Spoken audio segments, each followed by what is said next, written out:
नमस्कार और स्वागत है इस खास चर्चा में। आज हम प्रोप्राइटरी ट्रेडिंग यानी प्रॉप ट्रेडिंग की तेज रफ्तार और दिलचस्प दुनिया की गहराई में उतरेंगे। हम जानेंगे कि एक कामयाब ट्रेडर बनने के लिए वो कौन से खास गुण, सोच और अनुशासन चाहिए होते हैं। हाँ, और हमारी ये बातचीत माइक बेलाफियोर की किताब वन गुड ट्रेड के कुछ अहम हिस्सों पर आधारित है। काफी दिलचस्प किताब है ये। बिल्कुल, हमारा मकसद है प्रॉप ट्रेडिंग के पर्दे के पीछे झांकना, ये समझना कि चोटी के ट्रेडर्स आखिर सोचते कैसे हैं, उनकी कामयाबी के राज क्या हैं।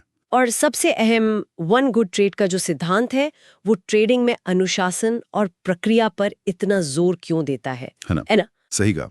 हम कुछ हैरान करने वाले किस्से और असल जिंदगी की मिसालें भी साझा करेंगे, मतलब जो काफी आकर्षक हैं। सुनने में मजा आएगा। तो चलिए इसे परत दर परत खोलते हैं। प्रोप्राइटरी ट्रेडिंग आखिर है क्या, और ये वॉल स्ट्रीट की उन बड़ी फर्म्स जैसे बैंक या हेज फंड से कैसे अलग है जिनके बारे में हम अक्सर सुनते हैं। पहले समझते हैं कि ये प्रॉप ट्रेडिंग फर्म्स होती क्या है। ये ऐसी कंपनियां हैं जो अपने ग्राहकों का पैसा नहीं लगाती, सही? हाँ बिल्कुल, ये फर्म के अपने पैसे या फिर ट्रेडर के खुद के पैसे से बाजार में सौदे करती हैं। इनकी कामयाबी पूरी तरह से ट्रेडर के हुनर और उसकी काबिलियत पर टिकी होती है। मतलब ये वॉल स्ट्रीट का एक ऐसा कोना है जो ज्यादातर नजरों से ओझल रहता है लेकिन दिलचस्प बहुत है। और इनका बाजार पर असर अरे जबरदस्त होता है। रोजाना स्टॉक मार्केट में होने वाले कुल कारोबार का लगभग 50 से 70% हिस्सा इन्हीं प्रॉप फर्म से आता है। 50 से 70%? ये तो बहुत ज्यादा है। हाँ, ये फर्में न सिर्फ खुद लाखों कमाती हैं, बल्कि ब्रोकर्स, क्लियरिंग फर्म्स और टैक्स के जरिए सरकार की आमदनी में भी बड़ा योगदान देती हैं। इनका माहौल भी बिल्कुल अलग होता है। कैसा माहौल? मतलब यहाँ कोई बड़ी बड़ी पार्टियां या चमक धमक नहीं होती, बस मुनाफा कमाने की एक लगातार चलने वाली जद्दोजहद। ट्रेडर यहाँ या तो अपना पैसा लगाते हैं या फर्म की पूंजी, और उसकी कमाई सीधे उसके प्रदर्शन से जुड़ी होती है। अच्छा। उनका एक सीधा सा उसूल है, हम सिर्फ उसी का शिकार करते हैं जिससे पैसा बना सके। यहाँ कोई क्लाइंट नहीं, कोई सर्विस नहीं, सिर्फ हुनर और सही समय पर सही फैसला लेने की काबिलियत मायने रखती है। तो इस क्षेत्र में करियर बनाने के क्या फायदे हैं? मतलब क्यों कोई ये रास्ता चुनेगा? देखिए, एक तो ये कि यहाँ ऑफिस की राजनीति का कोई चक्कर नहीं होता। आपके नतीजे ही आपकी पहचान होते हैं। ये तो अच्छी बात है। और आपकी कमाई की कोई ऊपरी सीमा नहीं होती, ये पूरी तरह आपके प्रदर्शन पर निर्भर करती है। और हर दिन नई चुनौतियां सामने आती हैं। जैसे? कोई उदाहरण? मिसाल के तौर पर ब्लैक फ्राइडे 2009 याद है, जब दुबई के वित्तीय संकट ने दुनिया भर के बाजारों को हिला दिया था। हाँ हाँ, बिल्कुल याद है। वो दिन डे ट्रेडर्स के लिए बम्पर मुनाफे वाला साबित हुआ। लेकिन ये रास्ता फूलों का नहीं है। गलतियां बहुत भारी पड़ती हैं और बाजार वो किसी के लिए आयत नहीं करता। हाँ, ये तो सुना है। नए ट्रेडर्स के लिए काफी मुश्किल होता होगा। बिल्कुल, नए ट्रेडर्स को असल ट्रेडिंग अकाउंट थमाने से पहले बहुत सख्त ट्रेनिंग से गुजरना पड़ता है। ये दुनिया ऊंचे दांव और बड़े इनाम वाली है। यहाँ हुनर, अनुशासन और दबाव झेलने की क्षमता ही सब कुछ तय करती है। सिर्फ वही लोग टिक पाते हैं और कामयाब होते हैं जो लगातार सीखने, खुद को बदलने और सख्त नियमों का पालन करने के लिए तैयार रहते हैं। तो ये उसूल सिर्फ ट्रेडिंग तक ही सीमित नहीं है? नहीं, बिल्कुल नहीं। ये किसी भी ऐसे क्षेत्र पर लागू होते हैं जहां बेहतरीन प्रदर्शन की जरूरत होती है। ये एक ऐसी होड़ है जहां जरा सी भी ढिलाई या क्या कहते हैं आत्मसंतुष्टि की कोई गुंजाइश नहीं है। सही है। तो फिर वो कौन सी खासियतें हैं जो कामयाब ट्रेडर्स को बाकियों से अलग करती हैं? किताब में कुछ बुनियादी गुणों का जिक्र है। कंपेटिटिवनेस, जीतने की चाह। हाँ, जीतने और हमेशा बेहतर करने की एक मजबूत इच्छा। फिर फोकस, यानी सबसे अहम चीजों पर ध्यान टिकाए रखने की काबिलियत, खासकर जब चारों तरफ इतना शोर हो। और प्रोफेशनलिज्म, मतलब अपने हुनर को मांझते रहना। बिल्कुल, क्विक लर्निंग, यानी तेजी से नई बातें सीखना और उन्हें अमल में लाना, क्योंकि यहाँ फैसले अक्सर पलक झपकते लेने पड़ते हैं। कंसिस्टेंसी, यानी लंबे समय तक एक जैसा अच्छा प्रदर्शन करना। रेजिलियंस भी है शायद, मुश्किल में शांत रहना। हाँ, रेजिलियंस यानी मुश्किल हालात में या घाटे के वक्त भी शांत और संयमित बने रहना। और क्यूरियोसिटी, यानी हमेशा और जानने और बेहतर होने की प्यास।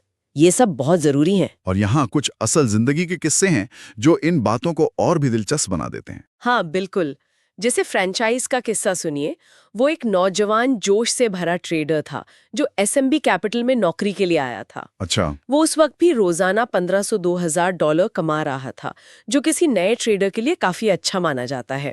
लेकिन वो इतने से खुश नहीं था, वो और बेहतर करना चाहता था। तो उसे क्या सलाह दी गई, किस तरह उसकी मदद की गई? उसे 3 खास बातों पर ध्यान देने को कहा गया। है। पहला, बहुत जल्दी छोटे छोटे ट्रेड करने से बचना। ओके। दूसरा, अपनी पोजीशन साइज यानी कितने शेयर खरीदने या बेचने हैं उसे सोच समझकर तय करना।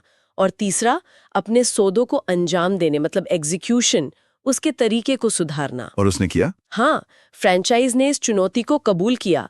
उसने अपने पिछले ट्रेड्स का बारीकी से विश्लेषण किया, अपनी रणनीति में बदलाव किए और नतीजा क्या हुआ? उसकी रोज की कमाई बढ़कर $3000-4000 तक पहुंच गई। अरे वाह! उसकी ये तरक्की अनुशासन, अपनी गलतियों को समझने और लगातार सीखते रहने का नतीजा थी। या फिर मनी मेकर का उदाहरण लें, जो पहले एक पेशेवर गोल्फर था। हाँ, वो भी दिलचस्प किस्सा है। उसने गोल्फ के मैदान पर सीखी एकाग्रता और अनुशासन का इस्तेमाल ट्रेडिंग में किया। खासकर उन दिनों में जब बाजार बहुत सुस्त होता था, तब भी वो छोटी छोटी हलचल से भी मुनाफा निकालने में कामयाब रहता था। सही। उसकी सफलता सिर्फ काबिलियत का नतीजा नहीं थी, बल्कि उसकी मानसिक तैयारी का कमाल था। सालों तक दबाव में खिलने के अभ्यास ने उसे असाधारण रूप से एकाग्र बना दिया था। फिर इम्पल्स का किस्सा भी अनोखा है। हाँ, उसमें जानकारी को फौरन समझकर उसी वक्त अमल में लाने की एक गजब की क्षमता थी। वो नोट्स नहीं बनाता था, पुरानी चीजें दोहराता नहीं था। जो सुनता या देखता वो सीधे उसके दिमाग में बैठ जाता था। तो तेजी से बदलते बाजार में उसे बढ़त मिलती होगी। बिल्कुल, लेकिन उसका अंदाज काफी आक्रामक था, जिसके कारण वो जरूरत से ज्यादा जोखिम उठा लेता था। इसलिए लंबे समय तक कामयाब रहने के लिए उसे आत्मनियंत्रण सीखना बहुत जरूरी था। और जीमैन की कहानी तो वाकई प्रेरणादायक है। आज वो अपनी फर्म में हेड ट्रेडर और पार्टनर है। हाँ, लेकिन क्या आप यकीन करेंगे कि अपने करियर के शुरुआती 6 महीनों में उसने एक पैसा भी नहीं कमाया था। 6 महीने तक? फिर हार मान ली? नहीं, यही तो बात है। हार मानने की बजाय उसने अपने गलतियों का ठंडे दिमाग से विश्लेषण किया, अपनी रणनीति बदली और यहाँ तक कि कुछ नए टूल्स भी बनाए, जैसे चॉप ट्रैकर। Chop tracker? ये क्या है? ये टूल उसे ऐसे बाजार की पहचान करने में मदद करता था जहां कीमतें एक दायरे में घूम रही हों, चॉपी मार्केट, ताकि वो नुकसान से बच सके और बेहतर मौकों पर ध्यान दे सके। अच्छा, स्मार्ट। उसने कम मुनाफे वाले स्कैल्प्स मतलब बहुत छोटे मुनाफे के लिए जल्दी जल्दी किए जाने वाले ट्रेड वो छोड़कर ज्यादा फायदेमंद ट्रेड्स पर ध्यान देना शुरू किया और देखते ही देखते उसकी कमाई आसमान छूने लगी। कमाल है। उसका सफर ये साबित करता है कि कामयाबी सिर्फ लगातार कोशिश करने, तथ्यों के आधार पर सुधार करने और कभी हार न मानने वाले जज्बे से ही मिलती है। बिल्कुल। और जीएमएच का उदाहरण भी है, जो अनुशासन की ताकत को दिखाता है। उसकी कामयाबी किसी दिखावटी रणनीति या किस्मत का नतीजा नहीं, बल्कि अनुशासन, स्थिरता और एक व्यवस्थित तरीके से काम करने की देन है। वो भी अपने ट्रेड्स की समीक्षा करता होगा। हाँ, बिल्कुल। वो अपने हर ट्रेड की समीक्षा करता है, गलतियों से सबक लेता है और सख्ती से अपने बनाए नियमों पर चलता है। यापो हिप्पी का भी यही मानना है कि असली सफलता लंबे समय तक मेहनत करने, आत्मचिंतन करने और लगातार सीखते रहने से मिलती है। जे टोमा का भी जिक्र है। हाँ, जे टोमा का सफर भी लगन और आत्म सुधार की अहमियत को उजागर करता है। यहाँ एक ध्यान देने वाली बात यह है, इन सभी कामयाब ट्रेडर्स के किस्सों में एक बात साफ उभर कर आती है। क्या? कि कामयाबी सिर्फ ज्ञान या हुनर का खेल नहीं है। ये सही सोच, अनुशासन, लगातार सीखने की लगन और खुद को बेहतर बनाते रहने की इच्छा का नतीजा है। और ये बातें सिर्फ ट्रेडिंग पर ही लागू नहीं होती। बिल्कुल नहीं, ये किसी भी क्षेत्र में, चाहे वो खेल हो, बिजनेस हो या कला, सब पर लागू होती हैं।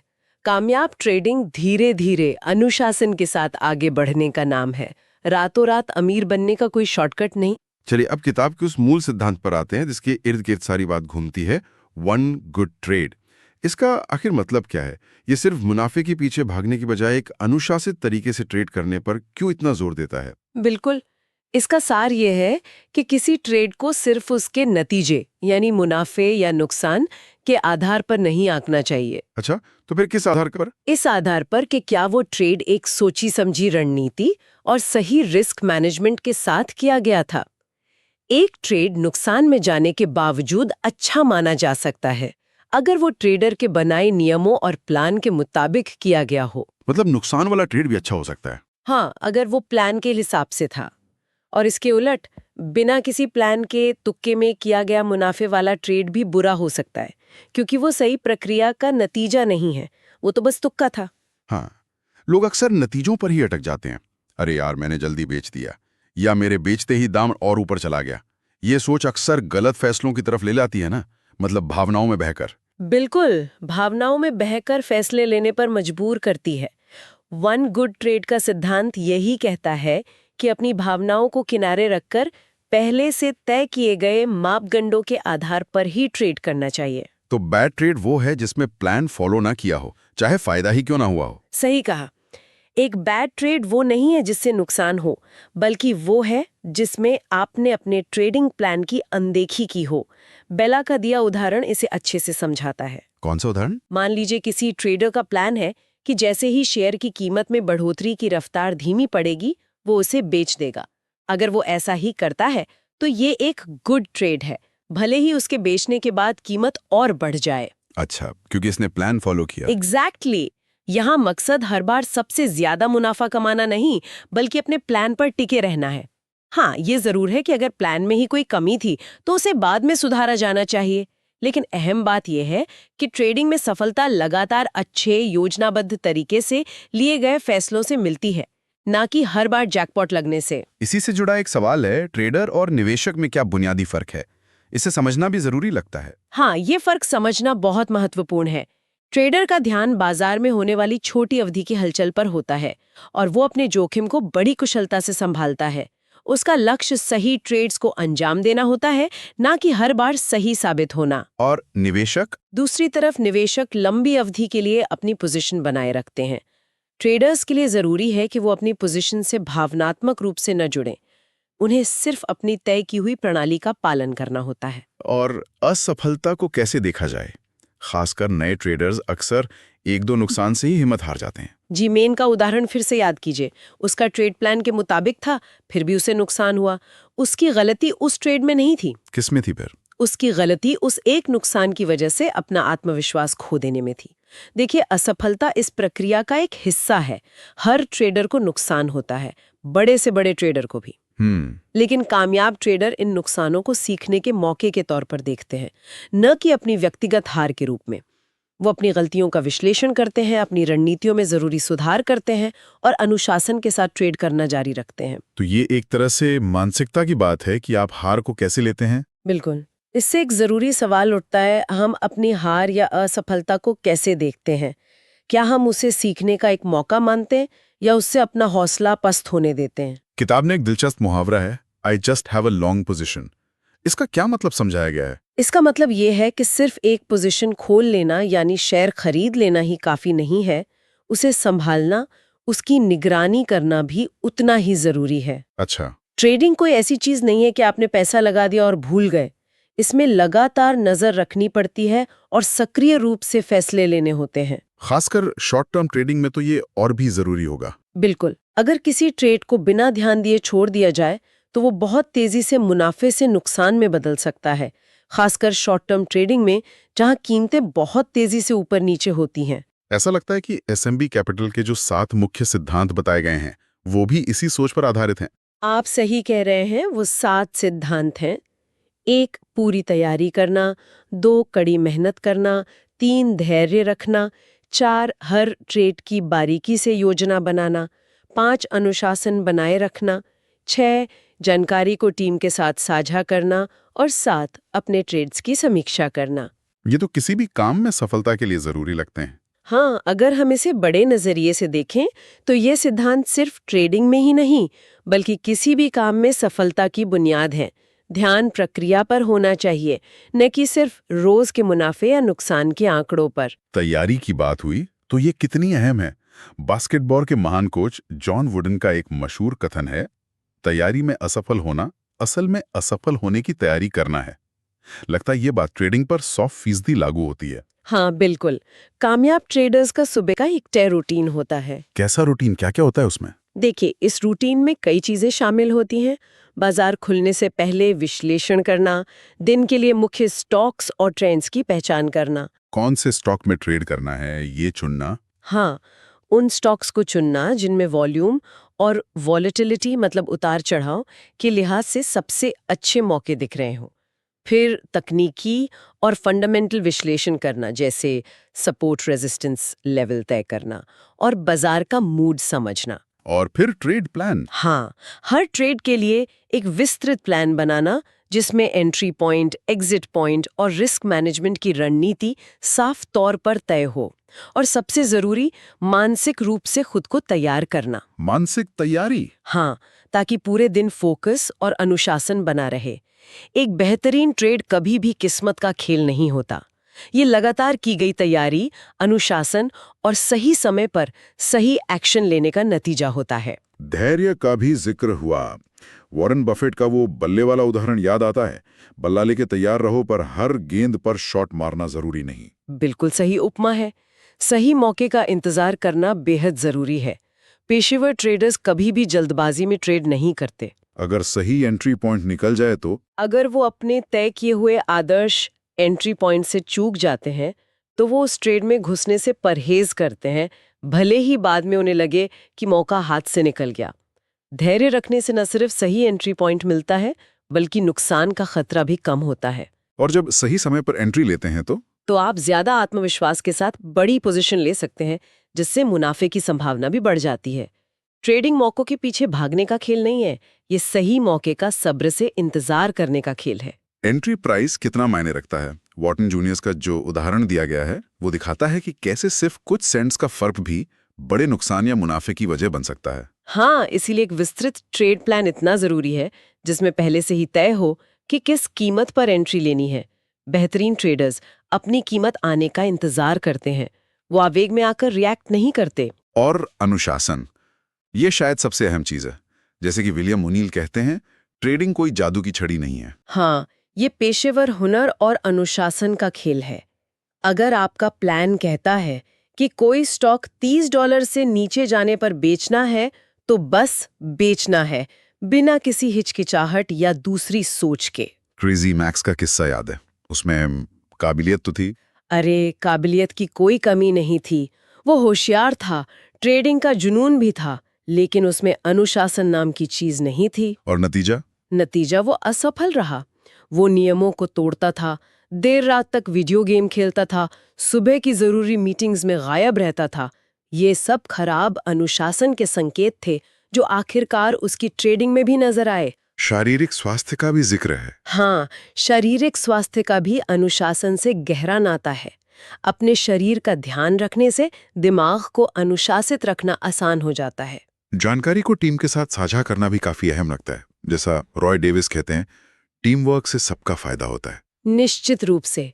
एक अच्छे ट्रेडिंग रूम का माहौल ऐसा होता है जहां ट्रेडर्स लगातार एक दूसरे के साथ बाजार की जानकारी, अपने विचार और मौकों को साझा करते हैं। इससे सबकी कुशलता बढ़ती होगी।